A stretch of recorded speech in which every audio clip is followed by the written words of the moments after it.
Operation सिंदूर के बाद मोदी सरकार ने पाकिस्तान को आतंकवाद के मोर्चे पर अलग थलग करने के लिए विभिन्न सर्वदलीय प्रतिनिधि मंडलों को अलग अलग देशों के दौरे पर भेजा है और ये सभी डेलीगेशंस तमाम देशों में जाकर पाकिस्तान के द्वारा फैलाए जा रहे आतंकवाद की सच्चाई बयां कर रहे हैं, तो आतंकवाद के खिलाफ भारत की लड़ाई के लिए समर्थन भी जुटा रहे हैं। कौन सा दल कहां पहुंचा है, देखिए ये रिपोर्ट।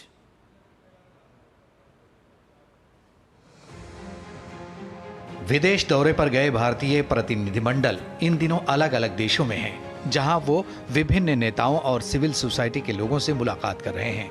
इसी कड़ी में इथोपिया में एनसीपी-एससीपी सांसद सुप्रिया सुले के नेतृत्व में ग्रुप 7 सांसदों के प्रतिनिधिमंडल ने अदीस अबाबा में एयू मुख्यालय में अफ्रीकी संघ की शांति और सुरक्षा परिषद के साथ मुलाकात और बातचीत की। अफ्रीकन यूनियन का जो समूह है एक साथ खड़ा है और भारत के साथ खड़ा है। उन्होंने स्पष्ट रूप में कहा कि जिस प्रकार से आतंकवाद चाहे वो अफ्रीका में हो या फिर भारत में हो, उसके साथ हैं, उनके खिलाफ हैं और उसे सभी ताकतों के खिलाफ रखेंगे। उनकी अभियान चलेगा और उसमें हमारी उनकी साझेदारी होगी।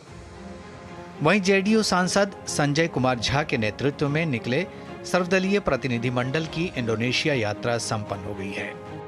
इंडोनेशिया यात्रा सफलतापूर्वक पूरा करने के बाद सर्वदलीय प्रतिनिधिमंडल मलेशिया पहुंचा, जहां सर्वदलीय प्रतिनिधिमंडल का भारतीय उच्चायुक्त ने स्वागत किया। भाजपा सांसद रविशंकर प्रसाद के नेतृत्व में सर्वदलीय प्रतिनिधिमंडल ने डेनमार्क में भारतीय समुदाय के लोगों से मुलाकात की। भारतीय समुदाय के लोगों को संबोधित करते हुए रविशंकर प्रसाद ने कहा कि पूरी दुनिया पाकिस्तान के करतूत को जानती है। अब पीओके से लेकर बलूचिस्तान तक के लोग भारत के साथ आने के लिए दुनिया से गुहार लगा रहे हैं। अब पूरी दुनिया जान चुकी है कि पाकिस्तान आतंकियों का सबसे बड़ा पनाहगार है। You all my friends from India need to know that we fought 4 conventional wars and Pakistan lost all the time badly. Then came the doctrine of causing 1,000 cuts to bleed India. Terrorism as an instrument of state policy was adopted by Ziaul Haq. You also need to know a little about the journals of Pakistan. I said in lighter vein, जिन्ना ने बनाया पाकिस्तान, वो बन गई जर्नैल की दुकान।